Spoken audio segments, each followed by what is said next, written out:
नमस्कार, मैं दीपक शर्मा, मेरे यूट्यूब मंच पर आपका स्वागत है। दोस्तों, चुनाव के मौसम में कोई यात्रा निकालना या कोई मार्च करना ये बेहद आम बात है, लेकिन 17 अगस्त से बिहार में शुरू राहुल गांधी की यात्रा से सरकार को इतनी प्रॉब्लम है, इतनी बेचैनी है पटना से लेकर दिल्ली तक कि कुछ लोग अब इस यात्रा को रोकने की साजिश कर रहे हैं। जी हाँ, यकीन मानिए, इस यात्रा को रोकना चाहते हैं सरकार में बैठे कुछ लोग। अब खबर यह है कि सरकार की तरफ से बाकायदा जो जिला प्रशासन है, डीएम हैं, कमिश्नर हैं, डीआईजी हैं, एसपी हैं, कप्तान हैं, इन सब की चूड़ी कसी जा रही है कि भाई कहीं ना कहीं इस यात्रा को कामयाब नहीं होने देना है। और इसका नतीजा ये हुआ कि जहां से यात्रा शुरू है वहीं पर राहुल गांधी के हेलीकॉप्टर को सभा स्थल पर, स्पॉट पर लैंड करने की अनुमति नहीं दी जा रही। यही नहीं, कुछ खास जगहों पर जहां वो छोटी छोटी सभाएं करना चाहते हैं या छोटी छोटी रैलियां करना चाह रहे हैं, उसकी परमिशन नहीं दी जा रही।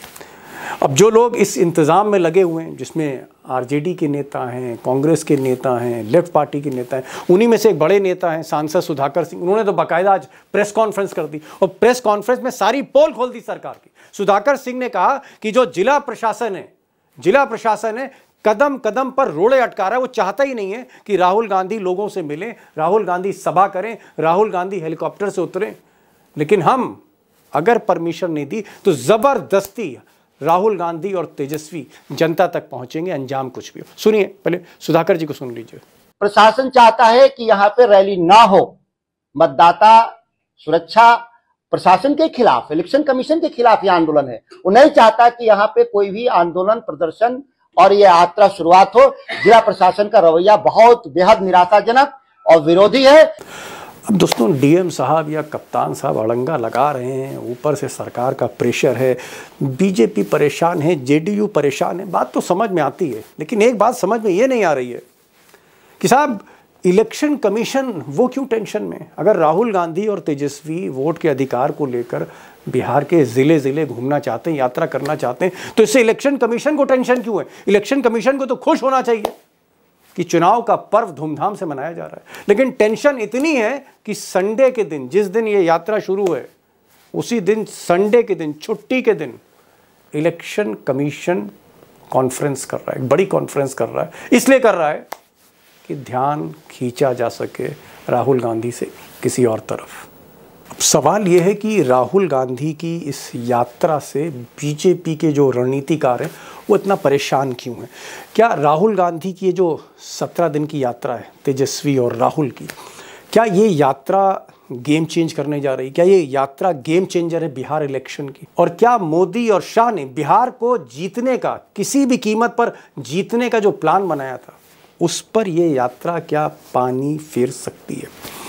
अब दोस्तों, सच्चाई यह है कि राहुल गांधी ने ऐसा ही कुछ 2024 में उत्तर प्रदेश में किया था अखिलेश यादव के लिए, और उसका नतीजा यह हुआ था कि अखिलेश और राहुल ने मिलकर, लोकसभा की बात कर रहा हूं 2024 की, उत्तर प्रदेश का चुनाव ही पलट दिया था। जहां बीजेपी 60-70 सीटों का सपना देख रही थी, 33 पर उतर आई, और सारी की सारी बाजी, या यूं कहूं जीत का सेहरा अखिलेश और राहुल ने पहना था। तो जो उत्तर प्रदेश में 2024 में जो उलटफेर राहुल गांधी ने किया, सामाजिक न्याय के खेल ने किया, ऐसा ही कुछ वो बिहार में करने जा रहे हैं। और इसीलिए मिस्टर शाह और उनकी टीम परेशान है, वहां पर खलबली है। मैं आपको 3-4 पॉइंट बताना चाह रहा हूं जिससे आपको क्लियर हो जाएगा कि ये यात्रा गेम चेंजर क्यों है, बाजी क्यों पलटने जा रही है 17 दिन की ये यात्रा। अब जाहिर तौर पर राहुल गांधी वो राहुल गांधी नहीं है। राहुल गांधी इस वक्त इलेक्टोरल पॉलिटिक्स पर, चुनावी राजनीति पर भी पूरा फोकस करते हैं, और शायद इसलिए ये जो यात्रा है इसका एक फोकस एनडीए का जो वोट बैंक है उसमें सेंधमारी करना है। खासकर जो दलित वोट है, जो अति पिछड़ा वोट है, जो वोट कहीं ना कहीं नीतीश कुमार के साथ या जेडीयू के साथ जुड़ा हुआ, उस वोट पर निशाना साधने जा रहे हैं राहुल गांधी। आगे मैं डिस्कस करूंगा। पॉइंट नंबर 1 ये था। पॉइंट नंबर 2 और भी इंपॉर्टेंट है। राहुल और तेजस्वी का फोकस है कि जो बिहार में पहली बार वोट कर रहे हैं, या बिहार में जो युवा वोट करते हैं, और बिहार के वो लोग जो बेरोजगार हैं, यूथ और अनएम्प्लॉयड, ये जो एक बड़ा आप कह सकते हैं चंक ऑफ वोट्स है, जो सरकार से आप कह सकते हैं पूरी तरह से टकराव में है, नीतीश कुमार और मोदी से टकराव में नाराज है, इसको भी अपनी तरफ खींचने की कोशिश है। और बिहार का यूथ जिधर गया उधर ही लहर बनती देखी गई है, कम से कम जयप्रकाश नारायण से लेकर, और हो सकता है 2014 में जो मोदी ने किया। अब दोस्तों जो तीसरा पॉइंट है वो और भी इम्पॉर्टेंट है, क्योंकि ये जो यात्रा है इसको जिस तरह से प्लान किया गया है राहुल और तेजस्वी ने मिलकर, उनकी टीम ने मिलकर, ये कस्बों पर फोकस करता है, गांव में फोकस करता है, छोटे शहरों पर फोकस करती है यात्रा, और 1300 किलोमीटर लंबी है, और पूरे बिहार को आप कह सकते हैं सारे ओर छोर को छानती चली जा रही है, चाहे वो उत्तर बिहार हो, दक्षिण बिहार हो, या फिर सीमांचल हो, या फिर पटना के इर्द गिर्द इलाका हो। अगर आप ये नक्शा देखेंगे तो आपको एकदम क्लियर हो जाएगा कि ये जो 17 दिन हैं ये इसलिए भारी पड़ रहे हैं क्योंकि गांव-गांव, कस्बे-कस्बे से यात्रा जा रही है। सासाराम, जगजीवन राम की सरजमी से शुरू हो रही है यात्रा, और घूमते हुए ये सीमांचल जाएगी, कटिहार जाएगी, वहाँ से पूर्णिया जाएगी, फिर सुपौल, फिर उसके बाद ये सीतामढ़ी, दरभंगा, सीतामढ़ी होते हुए बेतिया पर आएगी, उसके बाद छपरा पर ख़त्म हो रही है, आरा पे ख़त्म हो रही है, और फिर 1 सितंबर को पटना में महारैली है। यानी कुल मिलाकर जो कोशिश है, शहर से छोटे शहर से कस्बे और कस्बे से गांव तक पहुंचने की कोशिश राहुल और तेजस्वी की है। अब यूँ तो और भी कई कारण हैं जो मैं आगे आपसे डिस्कस करूंगा, लेकिन एक और कारण है बड़ा इम्पोर्टेंट। राहुल गांधी चाहते हैं कि कम से कम ज़मीनी स्तर पे जो कार्यकर्ता हैं, और ख़ासकर जो तीनों पार्टी अलायंस में, RJD prominent party, principal party, उसके बाद कांग्रेस, उसके बाद लेफ्ट पार्टी, ये जो तीनों पार्टियां हैं, महागठबंधन किया आप इंडिया अलायंस कह सकते हैं, इनके सारे काडर, इनके कार्यकर्ता, इनके नेता, इनके उम्मीदवार सबको एक कड़ी में बांधना, यानी इनको यूनाइट करना, इनके स्ट्रक्चर को स्ट्रेंथन करना, और ये बहुत बड़ी प्लानिंग है, बूथ लेवल तक जाना इस बार की कोशिश है, रणनीति है। तो इंडिया अलायंस के स्ट्रक्चर को, इलेक्टोरल स्ट्रक्चर को मजबूत करना, इस पर राहुल गांधी का फोकस है, और ये फोकस ऐसा ही है जो अमित शाह के खेल को कहीं ना कहीं खराब कर सकता है। दोस्तों आज का जो बड़ा सवाल है, बड़ा सवाल बहुत सीधा है, बहुत सीधा सवाल है कि क्या ये 17 दिन भारी पड़ने जा रहे हैं एनडीए पर, मोदी जी पर, शाह साहब पर, नीतीश कुमार साहब पर, इन पर भारी पड़ने जा रहे हैं, और इसका अंजाम क्या होगा? अंजाम क्या होगा नवंबर में जब नतीजे आएंगे, तब अंजाम क्या होगा? 3 खास मेहमान हैं हमारे साथ आज। प्रोफेसर रविकांत हैं, दलित पॉलिटिक्स, सामाजिक न्याय की पॉलिटिक्स, उसके आप कह सकते हैं एक्सपर्ट हैं, उनको मैंने बुलाया।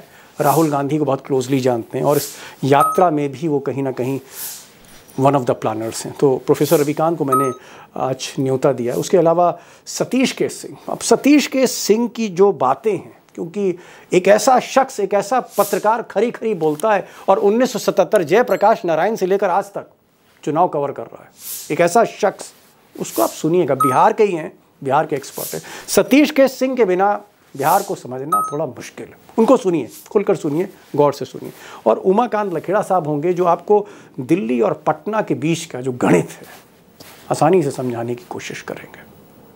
मेरा सवाल प्रोफेसर साहब ये कि राहुल गांधी की ये यात्रा 5 दिन 7 दिन की नहीं, 17 दिन की यात्रा है, चुनाव के ठीक बीचों बीच। आपको क्या लगता है कि जो राहुल गांधी ने अखिलेश यादव के साथ उत्तर प्रदेश में किया, एक टर्न अराउंड कर दिया, क्या कुछ ऐसा करने जा रहे हैं बिहार में? क्या आपको लगता है कि एक बड़ा वोट बैंक मुस्लिम और यादव के अलावा अति पिछड़ा और दलित, ये भी जुड़ेगा महागठबंधन में? इस बार खेल होने जा रहा है। देखिए दीपक जी, बिहार चुनाव को राहुल गांधी ने बहुत गंभीरता से लिया हुआ है, और इसकी वानगी आप देखेंगे कि पिछले 6 महीने के भीतर राहुल गांधी ने करीब 6 बार यात्रा की है, और वहां पे दलितों, नौजवानों के बीच में, और लगातार अति पिछड़ों के बीच में, पिछड़े समाज के बीच में संविधान और सामाजिक न्याय के आंदोलनों के जरिए बिहार की राजनीति को एक तरह से उन्होंने मथ डाला। इधर नीतीश कुमार की जो एक तरह से कहें अनुपस्थिति है, बीजेपी जिस आक्रामक ढंग से उस पूरे चुनाव को अकेले दम पर जीतने को लेकर के निकली हुई थी, राहुल गांधी उस पूरे माहौल को समझ रहे हैं और इन 17-18 दिन की यात्रा में वो पूरे बिहार में जो चीजें हैं उसको दुरुस्त करना चाहिए, जिसको कहते हैं कील काटा दुरुस्त कर रहे हैं। सिर्फ अति पिछड़ा समाज जो नीतीश कुमार के साथ जुड़ा था उसका ही मामला नहीं है, दलित समाज जो जिसको बीजेपी ने आउटरीच किया था पिछले दिनों, इसके अलावा मैं तो समझ रहा हूं कि मुस्लिम समाज भी, जिसके सामने आज पीके जैसा विकल्प है, अभी हो सकता है ओवैसी साहब भी आ जाएं, तो ये जो वोट बैंक है, ये जो पूरी सामाजिक न्याय की राजनीति है, उसको बेहद मजबूत करने के लिए कि कहीं से कोई भी लिंक कहीं टूट ना जाए, उसको मजबूत करने के लिए राहुल गांधी निकल रहे हैं कल से। और 1 सितंबर को जब पटना के गांधी मैदान में रैली होगी तो जयप्रकाश नारायण के आंदोलन की तरह से कहीं ये शंखनाद तो नहीं होगा। और बिहार की राजनीति सिर्फ इस चुनाव तक सीमित नहीं होगी दीपक जी, इसके आगे भी बहुत सारे प्रभाव पड़ेंगे, ये आप भी जानते हैं, हम भी जानते हैं। तो इसलिए बहुत गंभीरता से, और राहुल गांधी भारत जोड़ो यात्रा, भारत जोड़ो न्याय यात्रा के बाद ये तीसरी यात्रा कर रहे हैं, तो हम समझ सकते हैं कि कितनी गंभीरता है बिहार चुनाव को लेकर के।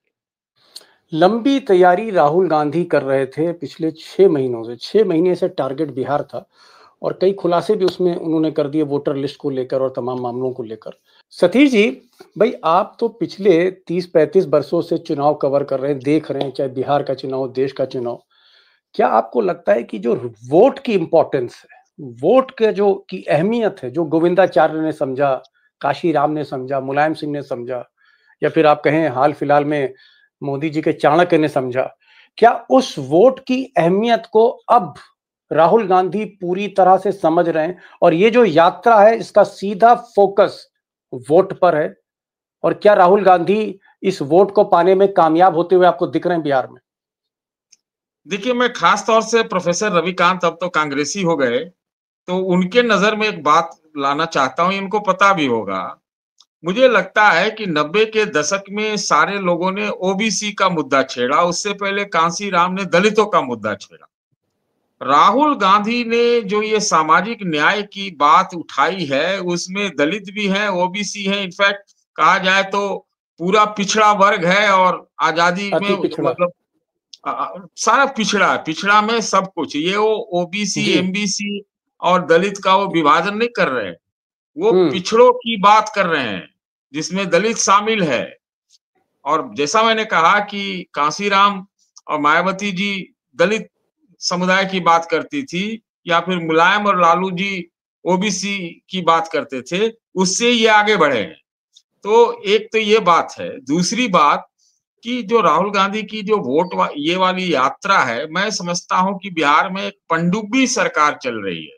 पनडुब्बी मैंने सब पनडुब्बी सुन लीजिए। पनडुब्बी का मतलब ये है कि वो समंदर में चलती है तो पता नहीं चलता है कि कहाँ है और कौन चल रहा है, किस एनर्जी से चल रहा है, कौन उसको कंट्रोल कर रहा है, इंजन है, बिना इंजन के है।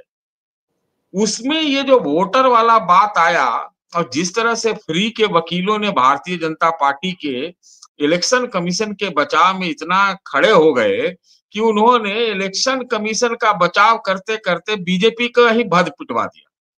ये आप समझ लीजिए। और बिहार में खास बात है, मैं बिहार से आता हूं और आम 77 से चुनाव देख रहे हैं और लगभग याद है 1977। ओह माय गॉड जी, 77 से सन 77 की ललकार दिल्ली में जनता सरकार उस समय से देख रहा हूं, ठीक है ना। तो मैं ये इस नतीजे पे पहुंचा हूं कि ये असाधारण चुनाव होने जा रहा है। बिहार में पलायन है, बेरोजगारी है, सब कुछ है, हालत बेहद खराब है। तो इसको मत समझिए ये वोट यात्रा। ये मैं समझता हूं कि अगर इसको संपूर्ण यात्रा कहा जाए तो ये गैर मुनासिब नहीं होगा। हो सकता है कि मैं आपको आज थोड़ा सा एक पक्ष की तरफ झुकता हुआ नजर आऊं, ऐसी बात नहीं है, बिल्कुल नहीं है। लेकिन जो मैं जमीन पे सच्चाई देख रहा हूं, ये जो वोटर रिवीजन हुआ 25-30 दिनों वाला, अंततः देखिए इलेक्शन कमीशन को अब चुप्पी तोड़नी पड़ी यात्रा से एक दिन पहले। आप कल ही है ना उनका प्रेस कॉन्फ्रेंस, तो कल ही से यात्रा भी है। आप समझिए ऐन मौके पर वो सामने आ रहे हैं, लेकिन डैमेज हो चुका है, डैमेज हो चुका है। अभी तो जिन निकलेगा ना, अभी तो राहुल गांधी मरे हुए लोगों के साथ नाश्ता कर रहे हैं दिल्ली में, तस्वीर रखी है उन्होंने। ये पहली बार लिखा भी उन्होंने कि ये पहली बार है कि मृत लोगों के साथ मैं साथ में मिल रहा हूं, है कि नहीं? तो जी। बहुत ऊंची लेवल पर ले जा रहे हैं। और बिहार में नीतीश जी का अता पता नहीं है, एनडीए का जो हिसाब किताब समझ में आ नहीं रहा है। उनको लगता है कि नीतीश से पीछा छुड़ाएं, न छुड़ाएं, क्या करें। और ये वाला वोटर वाला मुद्दा इलेक्शन कमीशन का काम होगा, लेकिन इसका खामियाजा बीजेपी को उठाना पड़ रहा है। बड़ी बात सतीश सिंह ने कई बड़ी बात कही, बिहार के रहने वाले हैं। 1977 जयप्रकाश नारायण के टाइम से चुनाव देख रहे हैं, 2025 में भी चुनाव देख रहे हैं। इनका कहना है कि भाई हालत ये है कि ये जो सरकार है पनडुब्बी सरकार है, यानी पता ही नहीं है इस सरकार को कौन चला रहा है, इसका जो है वली वारिस कौन है, कौन मुख्यमंत्री है, मुख्यमंत्री का रिमोट किसके हाथ में, बहुत सी चीजें पता नहीं लग रही। और ऐसी परिस्थितियों में राहुल गांधी की यात्रा हो सकता है नीतीश कुमार का वोट भी कहीं छीन के ना ले जाए, ये कह रहे हैं, ये संकेत दे रहे हैं। मैं जरा लखेड़ा साहब के पास आ रहा हूं। तो चुनाव में यात्राएं होती हैं, रैली होती है, मीटिंग होती है, उससे कोई घबराता नहीं। लेकिन इस यात्रा से बीजेपी के भीतर इतनी घबराहट क्यों है? मोदी शाह से लेकर सम्राट चौधरी पटना तक बीजेपी इतनी घबराई क्यों है इस यात्रा को लेकर? देखिए, घबरा इसलिए रहे हैं कि सत्ता का जो दिल्ली का जो सिंहासन है, दिल्ली दरबार है, उसके डगमगाने की, उसके जाने की, उसकी चूल्हे हिलने की शुरुआत ये यात्रा राहुल गांधी की करेगी। और इसका क्योंकि 17 दिन की यात्रा है, इस यात्रा में मतलब ये इलेक्शन प्रचार शुरू कर दिया उन्होंने। और इसकी कार्ड के लिए जो राहुल गांधी ने जो मुद्दे उठाए हैं या मुद्दे उठाने जा रहे हैं व्यापक संदर्भ में, इसको ये मत बोलिए कि राहुल गांधी की यात्रा केवल एसआईआर के मुद्दे को लेकर के है कि वोट बदल दिए, डुप्लीकेट हो गए, वोट काट दिए। ये व्यापक संदर्भ में ये यात्रा है। देश के सामने जो सवाल है, देश के सामने जो इमेज, एक फेक इमेज प्रधानमंत्री नरेंद्र मोदी और उनके जो चाणक्य ने देश में अपनी एक फेक इमेज के जरिए पिछले 11 साल से जो देश की जनता को मूर्ख बनाया, ये पर्दाफाश करने जा रही है राहुल गांधी की यात्रा बिहार में। और मैं आपको बता रहा हूं, बिहार में जनता इतनी जागरूक है। मैं जब बिहार गया, रिक्शा वाला, ये जो बैटरी रिक्शा वाला, कोई भी आप ये कहेंगे कि वहां हलचल है, बड़ा जबरदस्त हलचल। गांव गांव में ये मुद्दा उठ गया है कि ये वोट चोरी करते हैं। तो ये जो चोरी वोट हो रही है, इसको लेकर के व्यापक संदर्भ में राहुल गांधी एक बड़े बदलाव की तरफ इस इलेक्शन को ले जाएंगे। और ये इलेक्शन में आपको बता रहा हूं, आने वाले 50 साल तक याद किया जाएगा। निर्णायक यात्रा है, निर्णायक चुनाव भी हैं। और बिहार में अगर सत्ता जाती है मोदी जी के हाथ से, एनडीए के हाथ से, तो इसके परिणाम जो हैं वो बीजेपी के लिए बहुत एडवर्स होंगे, बहुत आप कह सकते हैं घातक परिणाम हो सकते हैं अगर बिहार मोदी के हाथ से निकलता है। भाई प्रोफेसर साहब, आप क्योंकि बिहार पे इस वक्त फोकस कर रहे हैं पिछले 6 महीने से, मेरी बीजेपी के कुछ नेताओं से बात हो रही थी और उन नेताओं का कहना है कि भाई ठीक है, यादव जो हैं वो हम मान सकते हैं तेजस्वी के साथ हैं, हम ये मान सकते हैं कि मुसलमान जो हैं वो इंडिया अलायंस के साथ हो सकते हैं, लेकिन दलित है, अति पिछड़ा है, कुर्मी है, तमाम जातियां जो हैं वो हमारी सोशल इंजीनियरिंग के साथ है, वो नीतीश और मोदी जी के साथ है। मोदी जी भी तेली समाज से आते हैं, नीतीश कुमार कुर्मी समाज से आते हैं, दोनों ओबीसी फेस हैं। हम तो, हमारे वोट बैंक में कोई सेंध नहीं लग रही है। ये सब जो कुछ राहुल गांधी कर रहे हैं या तेजस्वी कर रहे हैं, हवा हवाई है। हम अपनी जमीन पर खड़े हैं और हम चुनाव जीतने जा रहे हैं, ये साहब बीजेपी का कहना है।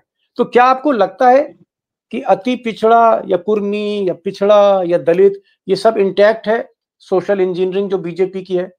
देखिए दीपक जी, अब मोदी जी और शाह को पता है कि वो जिस जमीन पर खड़े थे वो जमीन नीचे से दरक चुकी है। नीतीश कुमार जिस एमबीसी बोर्ड से चुन करके आते थे, वो एमबीसी भी अब खिसक चुका है, क्योंकि नीतीश जी को जिस तरीके से इन्होंने कमजोर बनाया, तो वो सिंपैथी जो है वो कांग्रेस पार्टी या इंडिया अलायंस की तरफ चली गई। और 36% से ज्यादा अति पिछड़ा समाज है वहां पे। जो आपका ओबीसी पूरा है, ओबीसी में आपका जो अपर ओबीसी है उसकी स्थिति देखिए, वो तेजस्वी के साथ खड़ा हुआ है या राहुल गांधी के साथ खड़ा हुआ है। दलितों के साथ जो राहुल गांधी ने कांग्रेस पार्टी को मजबूत करने का काम किया, राजेश राम को उन्होंने अपना प्रदेश अध्यक्ष बनाया। ये यात्रा कहां से शुरू हो रही है? सासाराम से, जगजीवन राम साहब की भूमि जमीन से। वो जगजीवन राम जो कांग्रेस पार्टी में सबसे बड़े दलित लीडर हुए आजादी के बाद, बाबा साहब डॉक्टर अंबेडकर के बाद अगर दलित राजनीति में किसी का नाम है तो वो जगजीवन राम का है। और जगजीवन राम जी ने जो दिया दलित समाज को, आज उसको फिर से याद दिलाने का काम कांग्रेस पार्टी कर रही है। राजेश राम जी को उन्होंने अपना प्रदेश अध्यक्ष बनाया है। तो दलित हो, अति पिछड़ा समाज को लेकर के बहुत ज्यादा राहुल गांधी ने वहां पर होमवर्क किया है। एक एक समाज के बीच में दशरथ मांझी के घर जाना, उनका घर बनवाना, इतना सेंटिमेंटल जो उन्होंने इवेंट किया है, उससे राहुल गांधी और कांग्रेस पार्टी को एक बड़ी नैतिक जीत मिली है। राजनीतिक जीत बाद में मिलेगी, लेकिन एक नैतिक जीत, एक लंबी लाइन राहुल गांधी खींच चुके हैं। दलितों के, दलित नौजवानों के बीच में जब वो जाते हैं तो वहां धारा 144 लगी है, लेकिन उन्होंने कहा कि नहीं, मैं जाऊंगा, अंबेडकर हॉस्टल जाऊंगा, मुझे कोई नहीं रोक पाएगा। तो ये जो राहुल गांधी का जो मिजाज है इस समय, जो मोड है, वो बिहार की राजनीति में निर्णायक साबित होने जा रहा है और इंडिया अलायंस बेहद इंटैक्ट दिखाई पड़ रहा है। भाई प्रोफेसर साहब कह रहे हैं कि ऐसा कुछ नहीं है। जहां तक दलितों की बात है, अति पिछड़े जो बड़ा वोट बैंक है, ये कहीं ना कहीं इंडिया गठबंधन की तरफ, महागठबंधन की तरफ जाता हुआ इन्हें दिख रहा है। ये मोदी और अमित शाह या बीजेपी की दलील मानने को तैयार नहीं है। मैं एक चीज पूछना चाह रहा था सतीश भाई ठीक है, नीतीश अब फैक्टर नहीं रहे, लेकिन एक फैक्टर इमर्ज हो रहा है और जो खबरें मुझे मिल रही हैं, जो मैं तस्वीरें और वीडियो देख रहा हूं, प्रशांत किशोर को कहीं ना कहीं रिस्पांस तो मिल रहा है। उनकी जो बातें हैं, उनके जो भाषण हैं, वहां पर जो लोग हैं, क्योंकि किराए की भीड़ आदमी हर चौराहे पे नहीं खड़ी कर सकता। हर चौराहे पे, हर तिराहे पे भीड़ तो है। क्या प्रशांत किशोर आपको लगता है अगर वो 10%, 15%, 12% वोट लेते हैं तो ये वोट वो बीजेपी के काट रहे हैं, ये वोट वो तेजस्वी के काट रहे हैं, या नीतीश बाबू के काट रहे हैं, या कांग्रेस को नुकसान कर रहे हैं? प्रशांत अगर इस बार उन्हें वोट मिल रहा है, कुछ वोट मिल रहा है, तो किसी खाते से तो मिल रहा होगा क्योंकि नई पार्टी है। प्रशांत किशोर किसका नुकसान कर रहे हैं? कितना बड़ा फैक्टर है इस चुनाव में, मिस्टर सतीश केस सिंह? प्रशांत किशोर को एक वोट भी मिलेगा ना, एक वोट भी मिलेगा तो वो बीजेपी का वोट खाएंगे।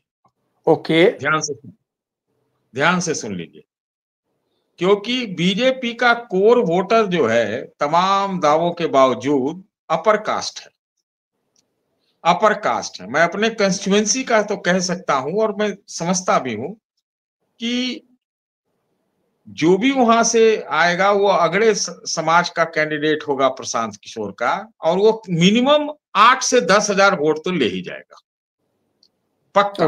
मेरे कंस्टिट्यूएंसी में आप नोट कर लीजिएगा, ये बात को उस समय हम बात करेंगे। मैं आपसे कह रहा हूं और दावे से कह रहा हूं, ये चुनाव बिहार का असाधारण चुनाव है। असाधारण चुनाव है। अभी मैंने 77 का जिक्र खुद किया, उसको आपने दोहराया, तो मैं आपको ये बता दूं कि जब इंदिरा गांधी सत्ता से बाहर रोड पर ठोकरें खा रही थी, उसका रिवाइवल ने बिहार से हुआ था। और जब वो इंदिरा गांधी पटना आई थी तो मैं भी बांस बल्ली के पीछे खड़ा था, देखा था। क्या बात। हाँ, और जब वो बेलछी गई थी हाथी पर चढ़ के, क्या रोहिकांत जी, यही है ना? तो मैं कह रहा हूं कि असाधारण चुनाव है और बिहार बहुत जातिग्रस्त है, खिड़की खिड़की में जाति है, मैं मानता हूं इस बात को, और उसके कारण वो पिछड़ा भी रहा है और उसको पिछड़ा रखा भी गया है। लेकिन वेव वोटिंग आप समझते हैं ना, तो उस समय सब जाति पाति अरम धर्म सब टूट जाता है जब लहर चलती है। हाँ, और ये बिहार में कम से कम मैं 5 वाक्य देखा हूं जिसमें ये लहर वाली वोटिंग हुई है, जो मेरे सुध में है। 77, 84 तो सब लोग जानते हैं, 89, 89, उसके बाद आपको 90s में भी 1-2 बार, और फिर 2004 और 2014, और यहां तक कि आप बोल लीजिए वो, चलिए वो तासीर बदल गई, लेकिन वेव वोटिंग होता है ना, तो वेव वोटिंग में सारी चीजें ये हो जाती है। मुझे ऐसा लगता है फिलहाल जो स्थिति वो वेव वोटिंग की तरफ जा रहा है। ध्यान रखिए, वेव वोट की तरफ, क्योंकि आपने जो पूछा है तो मैं तो कह दिया प्रशांत किशोर का उदाहरण। और एक बात और बता देता हूं कि प्रशांत किशोर का काफिला बहुत अच्छे से बढ़ रहा था, नो डाउट, बहुत मैनेज्ड है और बहुत सिस्टमेटिक है, पैसे भी खर्च हो रहे हैं। लेकिन ये जब से ये एसआईआर का मुद्दा उठा उसके बाद से मेरा ऐसा मानना है कि इसका सबसे ज्यादा उभरते सितारों में जो डेंट है वो प्रशांत किशोर को लग गया। बीजेपी एनडीए को तो लगेगा ही, लेकिन मैं कह रहा हूं कि जो इधर उधर तो डेंट लगा है, तो एकदम पोलराइज्ड वोटिंग भी होगा और क्रॉस ओवर भी होगा और ये वेव वोटिंग होगा, अगर सब कुछ जिस तरह से निकल के आ रहा है कि नहीं। अगर नीतीश जी सबल सुडौल और पूरे कंट्रोल में आज रहते, या फिर नीतीश जी को बदल के कोई नया व्यक्ति को बना के फिर कोई नया प्रयोग भारतीय जनता पार्टी करती, तो फिर शायद कुछ विधा बदला होता। नीतीश जी का कोई बयान ही नहीं आता है। नीतीश जी जो हर दिन पहले बोलते थे दुए लाइन बोले अपने ढंग से, वो अब तो कुछ बोलते ही नहीं है। इसलिए ने मैं कहा कि पनडुब्बी पानी में कहाँ चलता है पता ही नहीं लगता।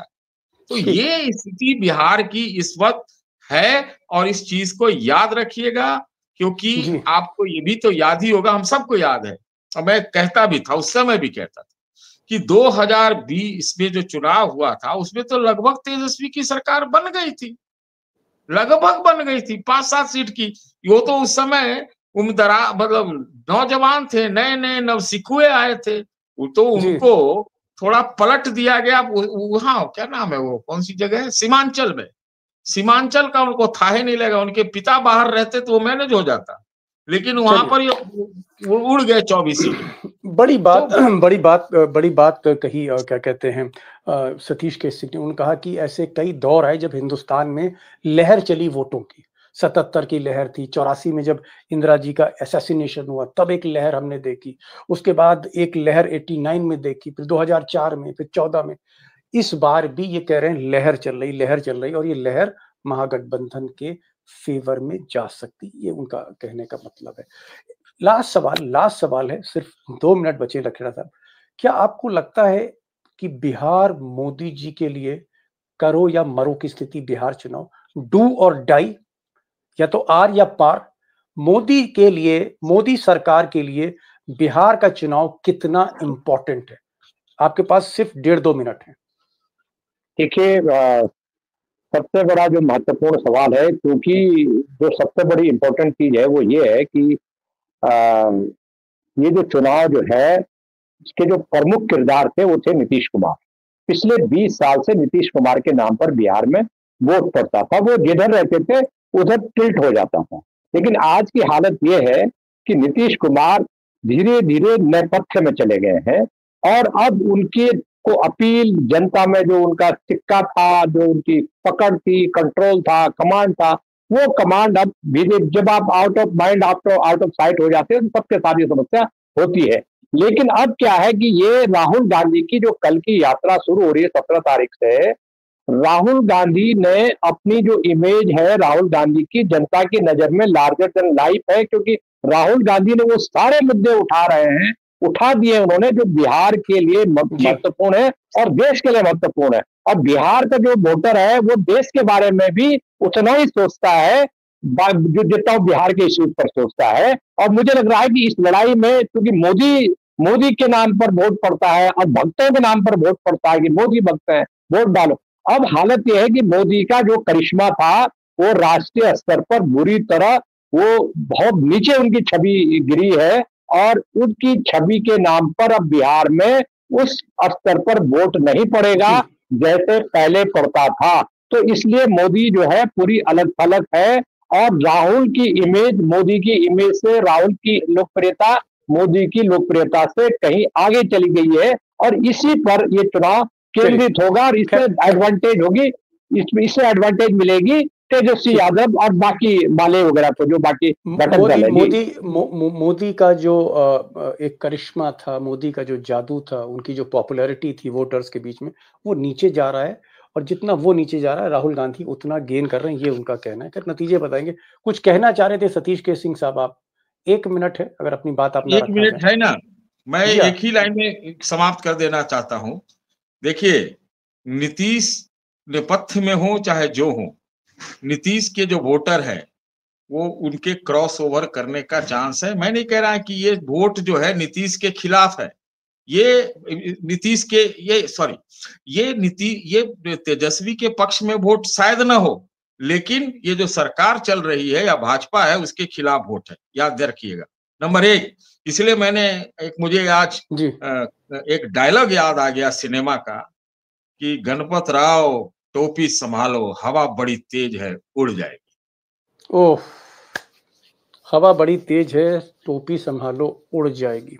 बहरहाल सतीश के सिंह एक ऐसे पत्रकार हैं कि कभी बीजेपी इनसे खुश तो कभी बीजेपी नाराज, तो कभी कांग्रेस खुश तो कभी कांग्रेस नाराज। सब लोग इनसे खुश होते हैं, सब लोग इनसे नाराज होते हैं। इसका मतलब बहुत ही बेखौफ और निष्पक्ष किस्म के पत्रकार हैं, जल्दी तारीफ करते नहीं, तारीफ करने में बड़े कंजूस हैं। लेकिन आज इन्होंने कहा कि हमको एक लहर दिख रही, एक वेव दिख रही है, और ये जो वेव है, इस वेव को ये 77 से फॉलो कर रहे हैं। यानी बिहार में 77 से लेकर 2025 में ये 6ठी 7वीं लहर इनको दिख रही है। और ये लहर किधर ले जाती है नरेंद्र मोदी को, किधर ले जाती है राहुल गांधी को, इसके लिए तो दोस्तों नवंबर का इंतजार करना पड़ेगा। लेकिन एक चीज मैं कह सकता हूं कि आज की तारीख में जो एज है, जो थोड़ी सी बढ़त दिखती, जो थोड़ा सा माहौल दिखता है, वो इंडिया गठबंधन के पक्ष में दिखता है।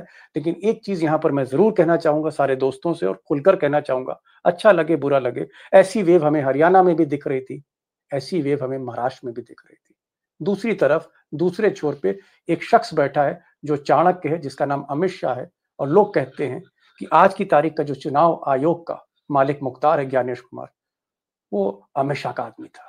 इसको भी समझिएगा समीकरण को। फिर मिलेंगे, जरूर मिलेंगे और डिस्कस करेंगे बिहार पर।